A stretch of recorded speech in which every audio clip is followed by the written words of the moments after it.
सुखा करो हित करो धर्मं बुधाश्चिन्वते धर्मेणैव समाप्यते शिवसुखं धर्माय तस्मै नमः। धर्मान्नास्त्यपरं सुरद्भवभ्रताम् धर्मस्य मूलं दया धर्मे चित्तमहं दधे प्रतिदिनं हे धर्म मां पालय हे धर्म मां पालय। हम सब जैन साहित्य इस विषय के आधार से एक सही अर्थों में विद्वान कैसे बन सकते हैं ये समझने की कोशिश कर रहे हैं। अभी मैंने जो श्लोक पढ़ा है वो भी आपको जैन साहित्य में उपलब्ध सुंदर सुंदर श्लोकों की एक वानगी दिखाने के लिए किया है। ये श्लोक आज से 1500 साल पहले आचार्य पूज्यपाद स्वामी ने 10 भक्त्यादि संग्रह में लिखा है और इसमें धर्म पर 8 विभक्तियां घटित की गई है। कल हमारी कई चर्चाएं हो गई थी जैन साहित्य की क्या क्या विशेषताएं हैं, जैन साहित्य किस विशुद्ध भावना से लिखा जाता है। संसार में ऐसी किताबें तो बहुत हैं जो धन कमाने के लिए लिखी गई हैं या किसी राजा को प्रसन्न करने के लिए लिखी गई है या केवल पांडित्य प्रदर्शन के लिए लिखी गई है, परंतु ऐसा साहित्य जो वास्तव में जीव का हित करता हो और बिना किसी वित्तैषणा के बिना किसी लौकिकैषणा के लिखा गया हो, ऐसा ये जैन साहित्य है। जैन साहित्यकारों ने, जैन आचार्यों ने, जैन विद्वानों ने कभी भी साहित्य रचना को आजीविका का, मान पोषण का साधन नहीं बनाया। मनोरंजन करना मात्र भी उनकी रचनाओं का उद्देश्य कभी नहीं रहा। बहुत विचार करने की बात है कि जब कोई रचना किसी राजा को प्रसन्न करने के लिए लिखी जाती है तो बात खत्म हो गई वहीं पर। हमारा समय क्यों खराब किया जाए। और मनुष्य जीवन का अमूल्य समय खराब करने वाला साहित्य दुनिया में बहुत भरा हुआ है जो हमारे जीवन को भी खराब करता है। इसलिए जैन साहित्य सबसे पहले इसलिए महान है कि वो एक विशुद्ध भावना से लिखा गया है और इस उद्देश्य के कारण उसमें बहुत सारा अंतर पड़ गया है। उसकी भाषा भी जन भाषा रही है। यद्यपि ऐसा नहीं है कि जैन साहित्य कोई उच्च कोटि का साहित्यिक नहीं है। जैन साहित्य में ऐसे ऐसे अमोल रत्न भरे हैं जो साहित्य की दृष्टि से काव्य, छंद, अलंकार, भाषा, शैली की दृष्टि से भी दूसरों के टक्कर में खड़े हुए हैं, बहुत आगे जाकर खड़े हुए हैं। ऐसी भी एक योगानुयोग युति है। क्या हमारा गद्य चिंतामणि है, क्या छत्र चूड़ामणि है, क्या धनंजय की नाम माला है, क्या धनंजय का द्विसंधान काव्य है, एक से एक बढ़कर अनमोल रत्न जैन साहित्य में कलात्मक सौंदर्य की दृष्टि से भी। शांति कुमार जी लघु तत्व स्फोट का स्वाध्याय करा रहे हैं, वो कितना कलात्मक है। स्तुति विद्या आचार्य समंत भद्र का, पंडित टोडरमल जी जितने सरल सुबोध विद्वान हैं उतने ही वे कलात्मक साहित्य लिखने में भी, गोमूत्रिका बंध में भी वो लिखते हैं। तो ये कुछ एक अद्भुत कला है, और वो सब बातें कैसे होती है यही थोड़ा सा हमारे समझ में आ जाए। बड़ी अद्भुत कला है।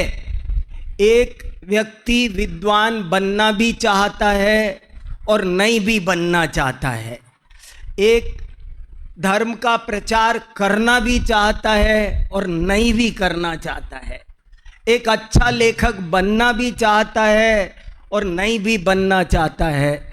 ऐसी सम्यक दृष्टियों की जो दुविधा होती है ना, वो यहाँ भी दृष्टिगोचर होती ही होती है। कई बातें और भी कल आई थी, उनमें से एक वो श्रृंगारणव चंद्रिका आने वाली थी, कोई बात नहीं, आएगी शायद थोड़ी देर में।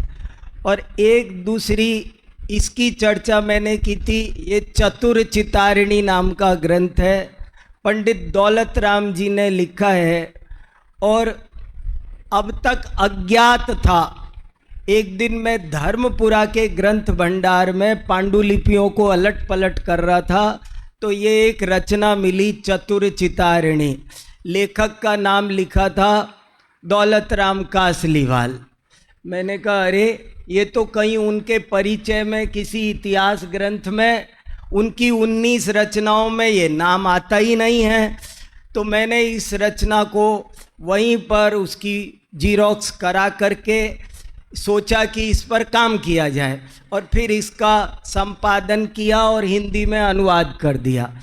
चतुर चितारिणी, चतुर माने सम्यक दृष्टि और चितारिणी माने चिंतन।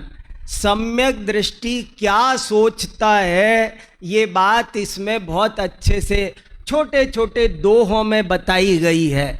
जैसे कि एक दोहा है, तुम रे तुम ही देव और देव नहीं दूसरो, सेवो सदा सदैव मत सेवो जिन दूसरो।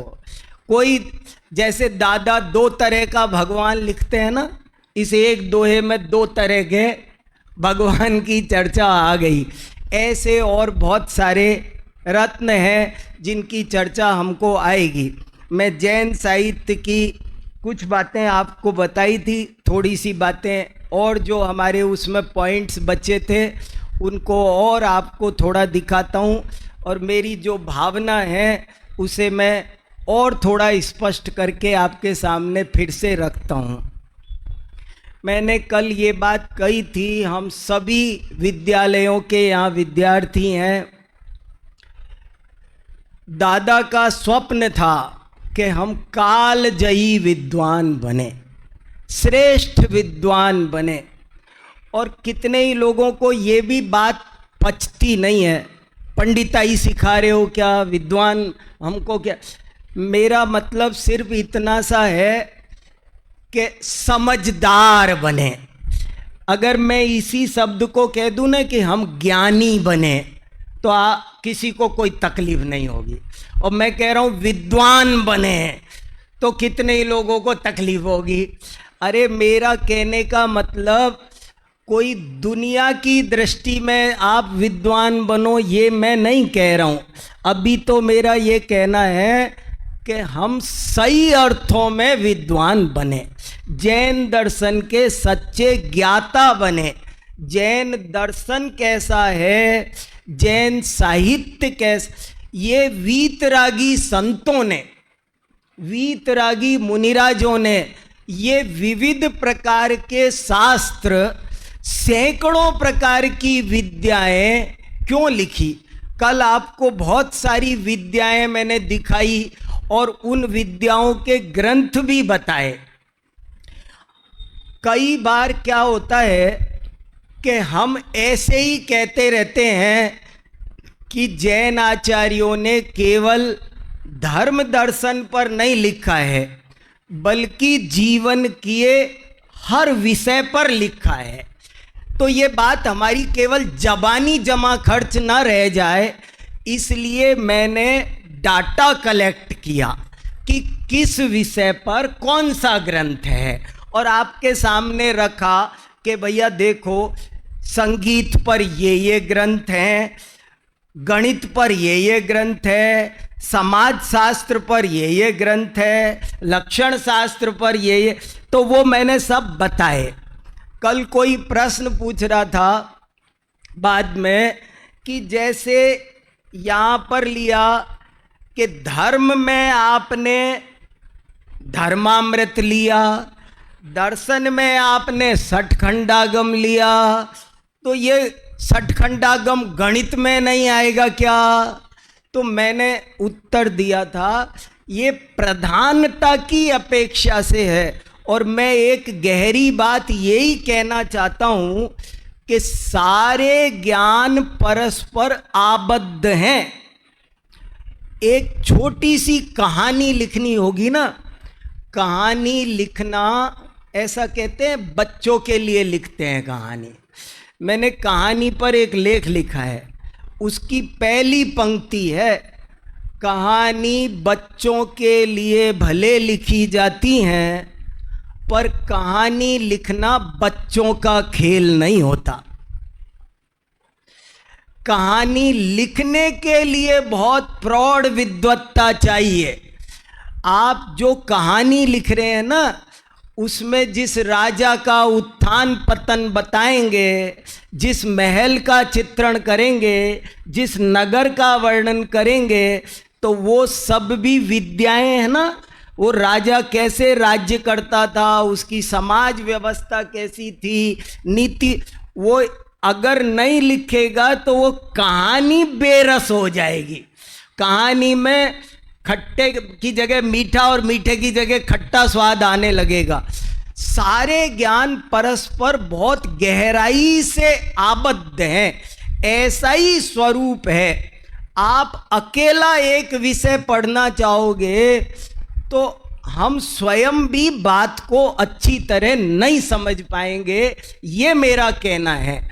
आप सोचो कि हमको और विद्याओं से कुछ लेना देना नहीं है, हमको जीव विज्ञान से, वनस्पति विज्ञान से, भौतिक विज्ञान से, रसायन विज्ञान से जरा भी मतलब नहीं है। तो फिर आप जो तत्व ज्ञान करेंगे वो भी ठीक से नहीं कर पाएंगे, क्योंकि वो उससे जुड़ा हुआ है। जरा देखो, ये लगा रखा है वो वाला कल वाला, इसमें थोड़ा 2-4 पेज आगे जाकर एक मैं जरा सा आपको, तत्वार्थ सूत्र जैन धर्म का प्राथमिक ग्रंथ है, और उस तत्वार्थ सूत्र में पेज नंबर ये दिखाओ आप, तत्वार्थ सूत्र वाले लेख का। 1 मिनट, सबको थोड़ा सा पता चलना जरूरी है।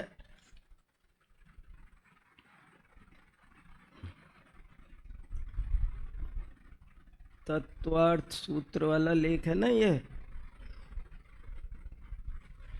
अरे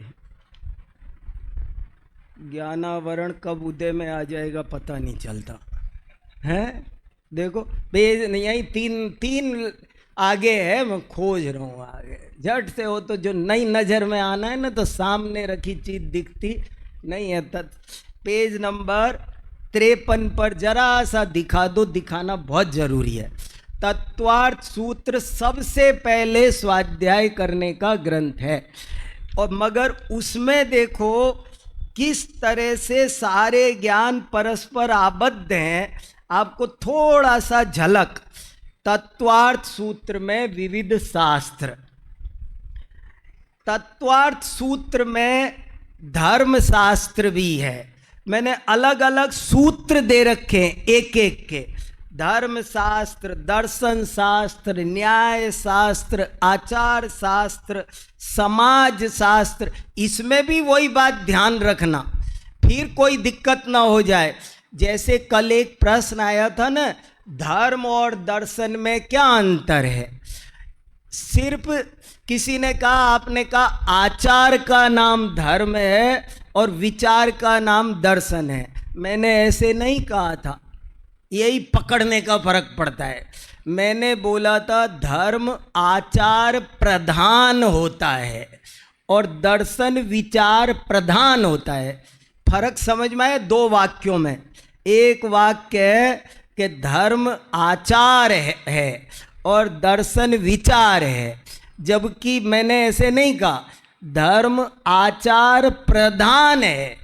धर्म के पीछे कोई दर्शन नहीं होता, विचार नहीं होता, वो उससे खाली होता है, ये अभिप्राय नहीं है।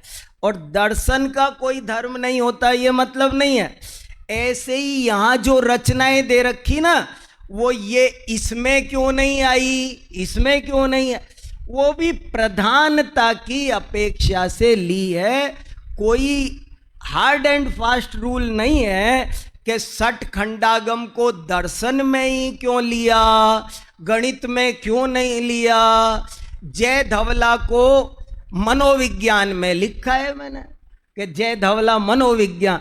अब कोई वहां से गणित निकाल दे, कोई कार्तिकेय अनुप्रेक्षा में लोक भावना निकाल के दिखा दे मुझे और कहेगा देखो ये गणित। तो ये प्रधानता की। जय धवला कसाई पाउड पूरी तरह साइकोलॉजी का ग्रंथ है। उसमें मन के चेतन अवचेतन की, कैसे कोई व्यक्ति पूजा करते महाव्रत पालते हुए भी अंदर में क्रोध कर रहा होता है, इसका चित्रण कसाई पाउड करता है, उसकी टीका करती है।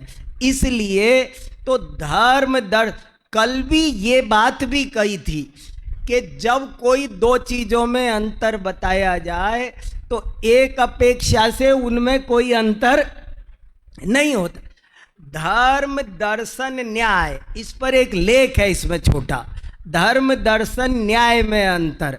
क्या अंतर है, एक उदाहरण से मैं शॉर्ट में बता देता हूं। धर्म दर्शन और न्याय क्या अंतर है। जब ऐसा बोला जाता है, तीन वाक्य बनाता हूं। एक वाक्य है हिंसा मत करो, ये धर्म प्रधान वाक्य है, याद रखना, प्रधान लगा रहा हूं। हिंसा मत करो ये धर्म का वाक्य है। और जब ये कहा जाता है क्यों ना करो, उसके पीछे क्यों लग गया, तो वो एक विचार प्रधान बन गया, वो दर्शन बन गया।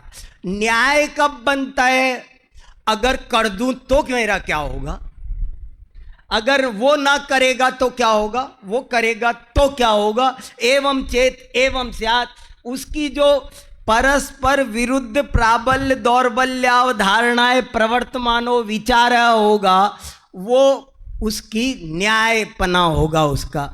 तो धर्म दर्शन न्याय में ये सभी शास्त्र परस्पर आबद्ध है। देखो तत्वार्थ सूत्र पढ़ोगे, अगर इतने विषय उमा स्वामी महाराज को नहीं आते होते तो वे तत्वार्थ सूत्र लिख नहीं सकते थे और कोई तत्वार्थ सूत्र को ठीक से पढ़ नहीं सकता था। और मैं ये भी बात आपके सामने रख रहा हूं कि ये हमारे ऊपर गुरुओं का ऋण समझ लो। मैं तो समझता हूँ, मुझे अंदर से बहुत लगता है, इसलिए मैं आपसे कहता हूँ हमारे ऊपर दोहरा दायित्व है। हमें स्वयं तत्व ज्ञान करना है, दूसरा जो जैन दर्शन हमको मिला है उसकी भी प्रभावना का दायित्व हमारे ऊपर मुझे महसूस होता है। कहीं भी कोई बात हो तो हमारे निमित्त से इस जिन शासन की कैसे प्रभावना हो, इसके लिए कैसा ये विद्वान तैयार किस लिए किए जा रहे, बताओ। ये विद्यालय किस लिए खोला है, ये केवल आत्मा के कल्याण की बात नहीं है वो ही प्रधान है, लेकिन वो जो बाई प्रोडक्ट है ना, वो भले बाई प्रोडक्ट है पर है ना। हम सम्यक दृष्टि को 8 अंग होते हैं कि नहीं, प्रभावना नाम का अंग होता है कि नहीं, वात्सल्य नाम का अंग होता है कि नहीं, तो वैसे ही है हमें भी आना चाहिए। तो वो काम कब होगा, तो मैं 3-4 बात आपसे कहना चाह रहा हूं। उनमें पहली बात यह है कि हमें थोड़ा थोड़ा इन विविध विषयों का अच्छा ज्ञान होना चाहिए। अगर जैन दर्शन के आप ज्ञाता विद्वान कहलाना चाहते हो तो आप कहो कि मुझे और कुछ नहीं आता है, तो बात जमने वाली नहीं है। आप 5 विद्वानों के साथ विचार गोष्ठी में भाग नहीं ले पाएंगे, बात नहीं कर पाएंगे। एक बात, हालांकि मैं तो और भी बात सोचता हूं। कल आपको मैंने दादा को रोल मॉडल बोला, पंडित टोडरमल जी को रोल मॉडल बोला, तो मैं तो ये कहता हूं कि एक परिपक्व जैन विद्वान, उसे तो थोड़ा बहुत जैनेतर ग्रंथों का भी परिचय होना चाहिए। भले कुछ प्रसिद्ध ग्रंथों का हो, मैं आपको अभी भले नहीं कह रहा, मुझे अभी आपसे ऐसी उम्मीद नहीं है, लेकिन मैं एक परिपक्व जैन विद्वान, कोई एक विश्व दार्शनिक मंच है। आप कल्पना करो एसपी भारिल साहब, क्या एक विश्व मंच है, विश्व दार्शनिक मंच है, और विश्व दार्शनिक मंच पर कोई दर्शन की चर्चा हो रही है। एक जैन दर्शन का विद्वान उन सब दार्शनिकों के बीच बैठेगा तो कैसा होना चाहिए, कैसा हो सकता है, कैसा टिक सकता है, कैसा जीत सकता है। मैंने 3 चरण यहीं ले लिए। कैसा उसमें सम्मिलित हो सकता है, कैसा उसमें टिक सकता है, कैसा उसमें जीत सकता है। उसे जब तक दूसरी परंपराओं के प्रसिद्ध ग्रंथों का परिचय नहीं होगा ना, वो टिक नहीं सकता। आपने पढ़ा है, दादा ने एक लेख लिखा है, समय सार और गीता का तुलनात्मक अध्ययन, ऐसे ही लिखा गया होगा। पंडित टोडरमल जी ने इतर ग्रंथ नहीं पढ़े, सारे वेद पढ़े, फला पुराण में ये लिखा। मुझे बताओ, अभी मैं भागवत पुराण पढ़ के आया हूं, और उस 18 पुराणों में सब सर्वश्रेष्ठ पुराण भागवत माना जाता है। आजकल भागवत की बहुत कथाएं होती है। भागवत पुराण में एक बड़ी मजेदार बात मिली मुझे, आपको सुनाता हूं 1 मिनट में। भागवत पुराण में साफ साफ लिखा, 5म स्कंद पूरा का पूरा ऋषभावतार का वर्णन है।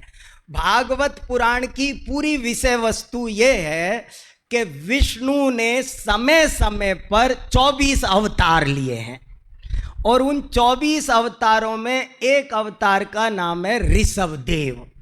एक अवतार का नाम है, राम एक नाम है, कृष्ण एक नाम है, ऐसे एक अवतार का नाम है ऋषभदेव। तो वहीं साफ साफ लिखा है कि ऋषभ अवतार की क्या विशेषता है, तो लिखा कि अन्य सब अवतार तो लोक हित के लिए हुए। जब जब समाज पर कोई विपत्ति आई, कोई बाढ़ आ गई और उससे बचाना था, किसी महिला का चीर हरण हो रहा था और उससे बचाना था, जब जब कोई लोक पर आपत्ति आई तो अवतार वो हुए, लोक हित के लिए वो अवतार हुए। लेकिन ऋषभ अवतार आत्महित के लिए हुआ, जन्म मरण से रहित बनाने की विद्या सिखाने के लिए हुआ। ये भागवत में लिखा, मेरा लेख, मैंने पूरा लेख लिख दिया उस वक्त। अब आपको जब ये बात पता होगी, मैं एक परिपक्व जैन विद्वान की परिकल्पना कर रहा हूं। मैं सपना देख रहा हूं कि कोई टोडरमल जी होंगे, कैसे होंगे, हम में से कोई निकलेगा तो कैसा निकलेगा। तो उससे कम से कम जैन साहित्य की विविध विधाएं तो पता होनी ही चाहिए। और मैंने कल फिर एक वाक्य कहा था, अगर नहीं पता होगी तो आप उनका निषेध कर दोगे, ये कुछ नहीं है, ये तो मिथ्यात्व है, ये हमारे यहाँ कुछ नहीं है, और आप पहले ही झटके में गिर जाओगे, आपको कोई पूछेगा ही नहीं। इसलिए परिचय हो, आप उस बारे में भले कुछ कह ना पाए लेकिन शांति से सुन तो पाए। इसलिए ये सब ज्ञान होना थोड़ा जरूरी है। अब एक तो अध्ययनशील होना बहुत जरूरी है। ये काम कैसे हो सकता है? ये काम कैसे हो सकता है? ऐसे हो सकता है जब ज्ञान में ही रति हो, ज्ञान में ही संतुष्टि हो और ज्ञान में ही तृप्ति हो। किसी फील्ड में लग जाना वो रति है, और उसमें सेटिस्फैक्शन होना। कितने ही लोग संस्कृत शिक्षा में लग जाते हैं, लग तो जाते हैं लेकिन कहते हैं इसमें क्या रखा है, मजबूरी में आ गए, सेटिस्फाई नहीं होते। और कुछ सेटिस्फाई होने लगते हैं, अच्छा उन जैसी सैलरी मिलने लगी, लेकिन तृप्त नहीं होते हैं और चार काम बगल में करते रहते हैं।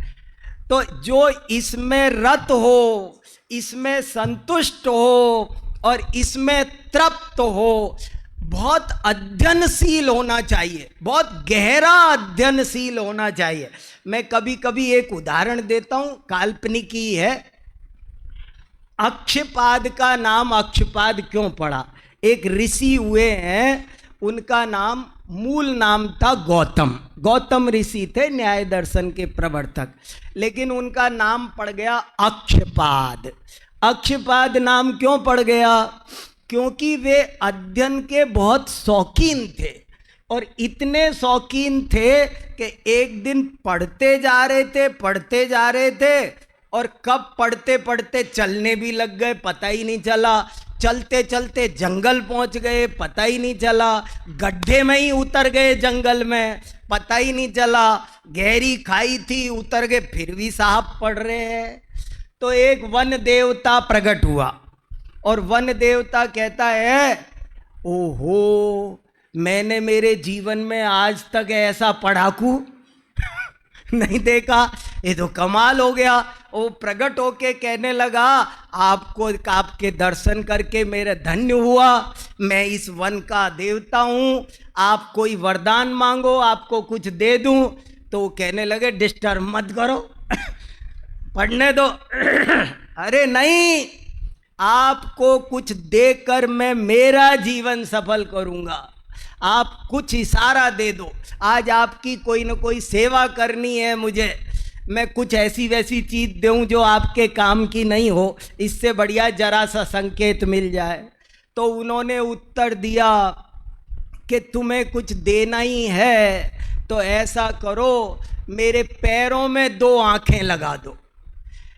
मैं चाहता हूँ मेरी ये 2 आँखें 24 घंटे शास्त्र पढ़ने के काम आए, बाकी चलने फिरने के काम दूसरी लगा दो। तो ये आंखें मैं और काम में नहीं लगाना चाहता। ऐसा जब गहरा अध्ययन का प्रेम होगा, उसका महत्व समझ में आएगा, समय की अल्पता समझ में आएगी, संयोगों की असारता समझ में आएगी, ज्ञान का महात्म्य समझ में आएगा, तब ये काम सहज ही होने लगेगा, अपने आप जीवन में होने लगेगा। और इतनी सारी विद्याएं ना आए तो कम से कम कुछ 5-7 तो जो एकदम रिलेटेड है वो तो जरूर से जरूर आनी चाहिए। मैंने आपको ये 64 विद्याएं बता दी, कितनी सारी, ये सब तत्वार्थ सूत्र में भी दिखा दी, वहाँ भी है और अपने में भी कल दिखा दी। पर इतनी ना हो तो कम से कम 4-6 चीजें तो जरूर से जरूर आनी चाहिए। वो क्या क्या आनी चाहिए? देखो, एक बड़ा सुंदर श्लोक है, व्याकरणेन बिना अंध बधिर कोश वर्जितः, अलंकारम बिना पंगु मूकस्तर्क विवर्जितः। बहुत सुंदर श्लोक है। चार चीजें तो कम से कम नहीं आई तो आप कभी जीवन में विद्वान बन ही नहीं सकते। ख्वाब देखना ही छोड़ दो, बन ही नहीं सकते। उसको एक वाक्य समझ में नहीं आएगा जिनवाणी का, ऐसे तो बहुत घूमते हैं पढ़ने वाले, वो एक अलग मामला है। लेकिन अगर विद्वान बनना है वे 4-5 विषय तो जरूर से जरूर आने चाहिए। बिना व्याकरणेन अंधा, जिसे शब्द ब्रह्म नहीं आता ना, शब्द ब्रह्मणि निष्णात परम ब्रह्मादि गच्छति। शब्दों में बहुत भाव भरा है। शब्द का मतलब शब्द क्यों है, इस पर 15 मिनट चाहिए मुझे बोलने को। शब्द माने शब्द, द्रव्य माने द्रव्य क्यों होता है, अर्थ माने अर्थ क्यों होता है, गुण माने गुण क्यों होता है, धरती माने धरती क्यों है, पानी माने पानी क्यों है। ए मैन ऑफ लेटर, जब तक आपको प्रकृति प्रत्यय धातु नहीं आएगी, आपके सामने वो शब्द नंगा ही नहीं होगा, वो अपना स्वरूप नहीं दिखाएगा। वो आपको व्याकरण, यद्यपि बहुनाधि से तथापि पठ पुत्र व्याकरणम, स्वजनः स्वजनो मा भूत, सकलम सकलम सकृत सकृत। समझ में आया? कितना प्यारा श्लोक है। क्या? यद्यपि बहुनाधि से, एक पिता पुत्र से कह रहा है, बेटा भले ज्यादा मत पढ़ना पर व्याकरण पहले जरूर पढ़ना। क्यों? नहीं तो तू स्वजन को स्वजन बना देगा। स्वजन माने अपने लोग, घर के लोग, और स्वजन माने कुत्ता। एक में दंत से है, एक में तालव्य से है, बड़ा फर्क पड़ गया। सकलम सकलम, एक सकल का अर्थ होता है संपूर्ण, और एक सकल का अर्थ होता है टुकड़ा। सकृत माने अनेक बार, और सकृत एक बार, बिल्कुल उल्टा हो जाता है। बहुत फर्क पड़ता है व्याकरण के बिना आप मेरे पास इतने लेख आते हैं, अशुद्ध लिखते हैं लोग, शुद्ध लिख नहीं सकते। वो शब्दों के पीछे अशुद्धम पुस्तकम शत्रु, अशुद्ध पुस्तक शास्त्र को शस्त्र बनते देर नहीं लगती, एक मात्रा मिट्टी चाहिए, शास्त्र शस्त्र बन जाता है। इसलिए व्याकरण का संधि नहीं आती होगी तो कुछ काम नहीं चलेगा, समास नहीं आता होगा तो कुछ काम नहीं। आप बिल्कुल समझ लेना अंधेरे में है, बिना व्याकरणे नांधा। इसलिए व्याकरण कंपलसरी है, बिना व्याकरणे नांधा। बधिरा कोश वर्जिता, और जिसको शब्द कोश नहीं आता ना, वो तो बहरा है, बहरा। शब्दों के अर्थ सुनाई नहीं देंगे उसको। शब्द कोश पढ़ना कंपलसरी है। रोज 10-5 शब्द याद करने चाहिए, उनके मीनिंग डायरी में नोट करने चाहिए। एक सुंदर श्लोक है, कोशस्येव महीपानाम कोशस्य विदुषामपि उपयोगो महान यस्मात् क्लेशस्तेन बिना भवेत। एक 2 तरह के कोश है। एक कोश पेट फटा हुआ है, वो जो धन का भंडार हो उसमें मूर्धन्य से होता है, जो ज्ञान का भंडार हो उसमें तालव्य से होता है। अभी यही पता नहीं होगा कितनों को। और लिखा जो अर्थ का कोश है वो राजाओं के लिए जितना उपयोगी है, ऐसे ही विद्वान। अगर आपके पास में शब्द कोश नहीं है, आप अच्छे वक्ता नहीं बन सकते, आप अच्छे लेखक नहीं बन सकते। पंच संग्रह ग्रंथ में उदाहरण दिया कि जिस महिला के बाल होंगे वही जूड़ा बना सकती है, बाल नहीं हो तो। ऐसे ही जिसके पास शब्द भंडार होगा तो कोश शास्त्र का, शब्द कोश का भी बहुत अच्छा ज्ञान। मैं दोनों दृष्टियों से मेरी बातें कह रहा हूं और उसी मुख्यता गौण, आत्महित की 99% मुख्यता और 1% परहित की मुख्यता से अगर हमको व्याकरण नहीं आती है तो हम भी जिनवाणी का मर्म नहीं समझ पाएंगे। आपको भाषा नहीं आती है ना, आप क्या कुंद कुंद को समझेंगे, क्या पूज्यपाद को समझेंगे, आप समझ नहीं सकते। और जब आपको, अरे रत्नकरंड में अतिचार के लिए अलग अलग 12 शब्द आए, कमाल हो गया, कितना कमाल है। लेकिन वो वही जानेगा, बंदर क्या जाने। विद्वान एव विजानाति विद्वज्जन परिश्रमम, नहीं वंद्या विजानाति गुरुविम प्रसव वेदना। शास्त्रों में एक एक शब्द में जो गूढ़ भंडार भरा है वो हमको समझने की पात्रता प्रकट करनी है, तैयारी करनी है। ये मैं आप सबसे निवेदन करना चाह रहा हूं। तो बिना व्याकरणेन अंधा बदिरा कोश वर्जिता अलंकारम बिना पंगु। अगर अलंकार शास्त्र नहीं आता है, साहित्य शास्त्र नहीं आता है, साहित्य में जितना साहित्य है 98% साहित्य अलंकार से भरा हुआ है। एक एक वाक्य अलंकार है। क्या हनुमान जी पहाड़ उठा के लाए, उन्होंने सूर्पनखा की नाक काटी, वो पानी में कमल खिल गया, वो 48 ताले टूट गए, वो सोमा सती का नाग का हार बन गया, हार का नाग बन। भले आदमी ये नहीं सोचा कि जीव कभी अजीव हो सकता है। नहीं, वो एक नाग वो सोमा सती के हाथ में जा रहे हैं तो हार बनता है, सास के हाथ में आता है तो नाग बन जाता है। तो जीव अजीव कैसे बन जाएगा? जीवो ही तावत क्रम नियमित आत्म परिणाम ही प्रतिपद्यमानो जीवा एव। वो थ्योरी कहां गई?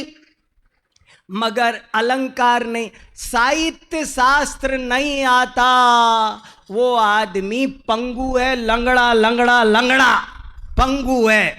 अलंकारम बिना पंगु मूकस्तर्क विवर्जिता।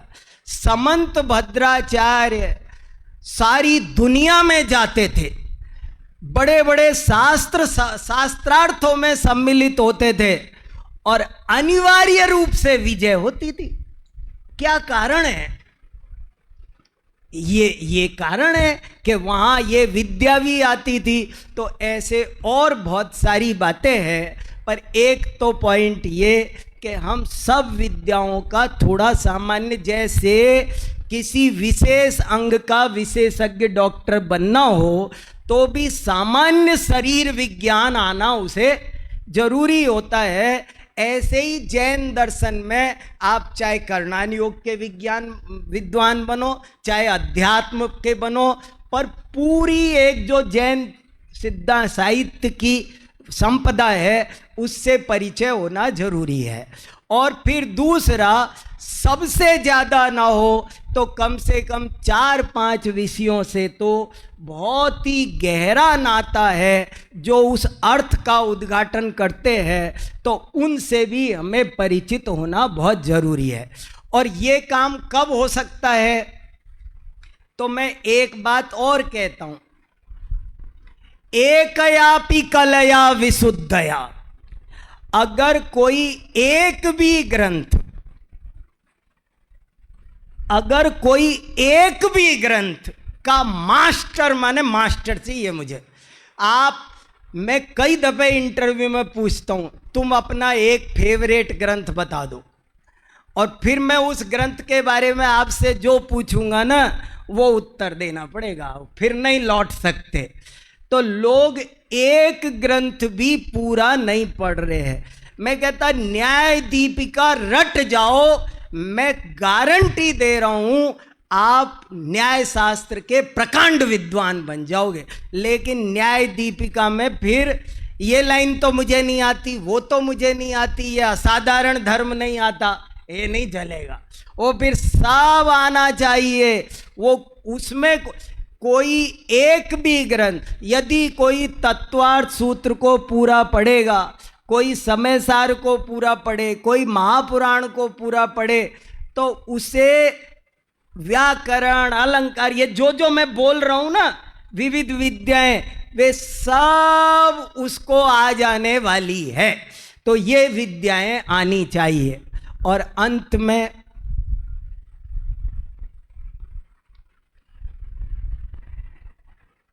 मैं उसे विद्वान नहीं मानता, उसे अच्छा विद्वान नहीं मानता, उसे कालजयी श्रेष्ठ उत्तम विद्वान नहीं मानता जिसे दो चीजें नहीं आती हो, एक अध्यात्म विद्या और दूसरा अनेकांतवाद। ये दो विषय जिसे नहीं आता हो, वो सकल शास्त्रों का पाठी हो, मैं उसे अविद्वान मानता हूं। सकल शास्त्र पढ़ रखे हों, उसका ज्ञान भी भार बन जाता है, वो अमृत भी विषरूप परिणमित हो जाता है। ये दो विषय ऐसे अद्भुत है कि जो बहुत जरूरी है। जिसे अध्यात्म विद्या नहीं आती है, वो द्रव्यों की स्वतंत्रता नहीं समझ पाता है, और वो सब गुड़ गोबर कर देगा, वो सब बिगाड़ देगा। वो उसे ज्ञान मान का कारण बन जाएगा, अहंकार का कारण बनेगा। वो ज्ञान भी ज्ञान बन जाए, उत्तम ज्ञान बन जाए, इसके लिए उसमें अध्यात्म का, असल में सारी विद्याएं साधन है और अध्यात्म साध्य है। जब आपके पास में साध्य ही नहीं है तो साधनों को किस में लगाओगे। और ऐसे ही अनेकांतवाद जिसे नहीं आता है, मैं उसे सुलझा हुआ मानता ही नहीं। वो कदम कदम पर उलझेगा। जिन शासन का प्राण है अनेकांतवाद। अब जैसे 16 कारण भावनाएं है, अब कोई आदमी 1 घंटे तक इस माइक पर मेरे सामने 16 कारण की प्रशंसा करे ना, मैं शांति से सुनूंगा, वाह वाह वाह वाह, क्या बात है, गजब। और कोई फिर दोबारा दूसरा प्रवचन जिन कुमार जी का रख दो, वो बोले, वो 1 घंटे तक बोलेंगे 16 कारण भावना है आज बुरा, 1 घंटा वो, मैं कहूँगा वाह वाह वाह वाह, क्या बात है, क्या बात है, आनंद आएगा, दोनों में आनंद आएगा। ये कब संभव है? जिनवाणी में ऐसी बहुत विवक्षाएं हैं। तो अध्यात्म और अनेकांतवाद के 2 पैरों पर हम ठोस विद्वान बन सकते हैं। विविध विषयों का हमको हल्का परिचय हो, हम गलत रास्ते ना जाएं, गलत प्रतिपादन ना करें, सब चीज़ों को शांति से सुनें, समझें और अपना भी कल्याण करें और दूसरों का भी कल्याण करें। आप सब श्रेष्ठ कालजयी विद्वान बने। आपके निमित्त से जिन शासन की महान प्रभावना हो, मैं इसी मंगल भावना के साथ मेरी बात पूरी करता हूँ।